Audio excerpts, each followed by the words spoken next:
शुभ प्रभात। रीति रिवाज, परंपराएं और संस्कृति ये लगभग एक जैसी नजर आती हैं। रीति रिवाज भी, परंपराएं भी और संस्कृति भी, लेकिन इन तीनों में बहुत फर्क होता है, बहुत फर्क होता है। जब कुछ लोग कहीं रहते हैं तो वहां आपस में जैसा व्यवहार करते हैं और व्यवहार का अनुसरण उनकी संतानें कुछ समय के लिए करती हैं तो उसको रीति रिवाज कहते हैं। हमारे घर की रीति रिवाज ये है, हमारे घर की रीति रिवाज ये है, यानी ये परिवारों की रीति रिवाज हो सकती है। जब ये रीति रिवाज थोड़े लंबे समय चलती हैं तब ये परंपराओं में परिवर्तित हो जाती हैं। थोड़े समय रीति रिवाज चलती है, जैसे कभी घर के अंदर कोई नया अनुष्ठान शुरू किया, फिर धीरे धीरे वो परंपरा में बनना शुरू हो जाती है। और जब परंपराएं बहुत लंबे तक चलती हैं, सैकड़ों वर्षों तक जब वो परंपराएं चलती हैं तो वो वहां की संस्कृति बन जाती है। भारत में एक संस्कृति, एक कल्चर है, लेकिन हर देश में ऐसा नहीं है।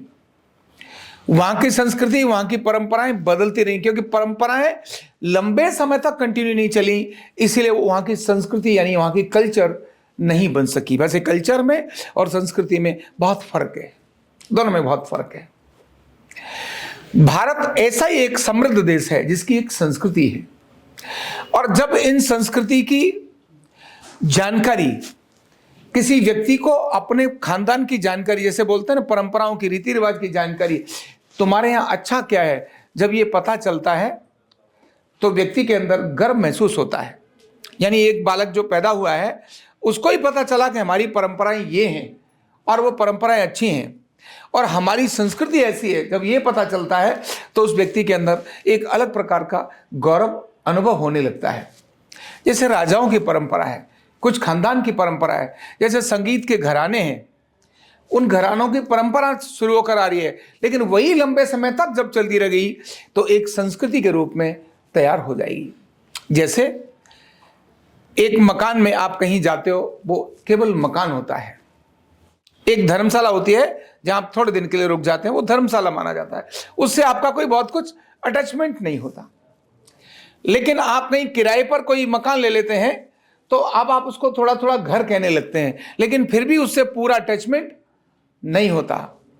लेकिन जब कहीं आप अपना छोटा सा ही स्थान क्यों ना सही, जब अपने घर के रूप में ले लेते हैं तो वहां है सब जगह कमरे ही, लेकिन तीनों जगहों के कमरे में बहुत फर्क नजर आता है। वो जो घर है उसके प्रति जो आपका भाव है वो किराए वाले के प्रति नहीं होगा, और किराए वाले के प्रति जो भाव है वो एक धर्मशाला या कहीं पर ऐसा नहीं होगा। ये सहज भाव है। तो जैसे ये होता है, इसी तरह से रीति रिवाज, परंपराएं और एक संस्कृति होती है। संस्कृति हजारों वर्षों में डेवलप होती है और उसको खत्म करना आसान नहीं होता, सरल नहीं होता। एकदम जीन्स के अंदर जो चीज बैठ जाती है उसको खत्म करना संभव नहीं होता। और भारत एक ऐसी ही घनी संस्कृति का एक देश है, एक अद्भुत संस्कृति का देश है, जिसने दुनिया को अपनी संस्कृति के ज्ञान से लाभान्वित किया है। इसलिए भारत हजारों हजार वर्षों से दुनिया के अनेक देश बने खत्म हो गए, बने खत्म हो गए, केवल भारत एक ऐसा देश है जो जब से बना तब से आज भी है। बेशक विभाजन हुआ लेकिन संस्कृति आज भी है। बांग्लादेश जिसको हम कहते हैं आज भी उसमें वैसी ही संस्कृति है। पाकिस्तान जो आज हम जिसको कहते हैं उसमें भी भारत की वही संस्कृति है। जीवन हो सकता है पूजा पद्धति अलग हो, लेकिन संस्कृति वही है।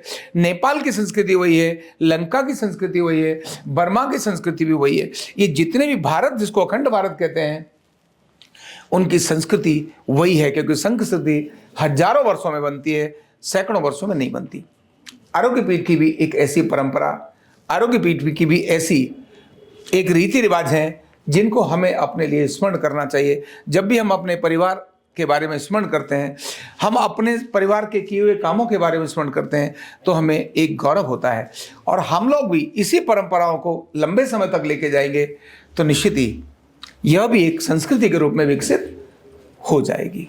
बहुत बहुत धन्यवाद। न्यूरोथेरेपी का कंप्लीट कोर्स सीखने के लिए जुड़िए हमारे ऑनलाइन ट्रेनिंग प्रोग्राम से और जानिए करीब 100 बीमारियों का इलाज बिना दवा और बिना मशीन के।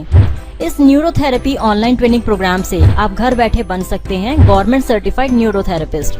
रजिस्ट्रेशन के लिए नीचे दिए गए नंबर पर अभी कॉल करें और हाँ, हमारे वीडियो को लाइक करना, शेयर करना और चैनल को सब्सक्राइब करना बिल्कुल भी ना भूलें। धन्यवाद।